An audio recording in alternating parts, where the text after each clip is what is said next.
महोदय, महिलाएं दुनिया के अधिकतर भाग में, विशेष रूप से तीसरी दुनिया के देशों में दूसरे दर्जे की नागरिक मानी जाती हैं।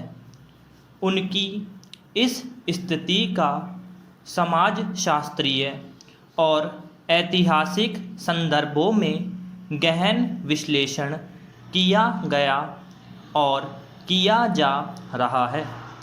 उनकी स्थिति बेहतर बनाने के अनेक तरीके बताए जाते हैं, लेकिन इन सब के बावजूद महिलाओं की स्थिति में कोई गुणात्मक मौलिक अंतर नहीं आया है। इस संदर्भ में समाज के उन वर्गों की बात करना निरर्थक है जहां परिवर्तन की हवा बहुत पहले चल चुकी थी। यह संदर्भ बहुसंख्यक महिलाओं से संबंधित है। वास्तव में इस पूरी स्थिति का केंद्र बिंदु है महिलाओं का अपनी वस्तु स्थिति से अनभिज्ञ होना।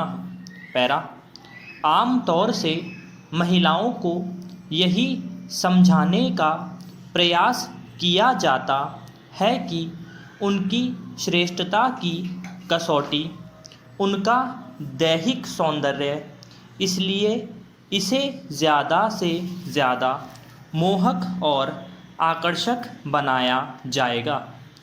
यह परिप्रेक्ष्य पूरी स्थिति को बदल देता है। यही कारण है कि विकास और चेतना के अनेक गहन प्रयासों के बावजूद वे उनसे अछूती है। महिलाएं अपनी स्थिति से परिचित हों, इसके लिए ज़रूरी है कि वे निरक्षरता और अज्ञान की अंधेरी सुरंग से निकलकर शिक्षा और ज्ञान के आलोक में विचरण करें। ऐसा करने से ही विकास की प्रक्रिया के अंतर्गत पुरुष के समकक्ष व्यवहारिक स्तर प्राप्त कर सकती है। इसलिए महिलाओं के विकास के लिए किया जाने वाला कोई भी वह प्रयास जिसमें उन्हें शिक्षित करने का आग्रह नहीं है, न केवल अधूरा है बल्कि पर्याप्त सीमा तक निरर्थक भी।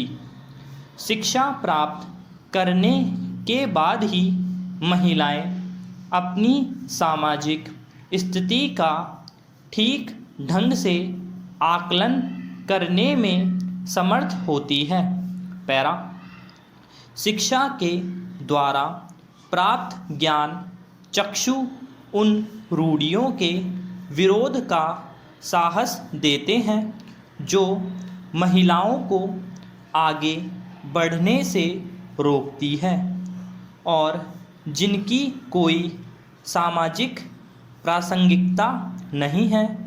जब तक महिलाएं शिक्षित नहीं होंगी तब तक उनके विकास के लाभ उन तक नहीं पहुँचेंगे और न ही उन्हें उन प्रावधानों की जानकारी मिलेगी जो उनके हितों को सुरक्षा एवं संरक्षण प्रदान करने के लिए बनाए गए हैं।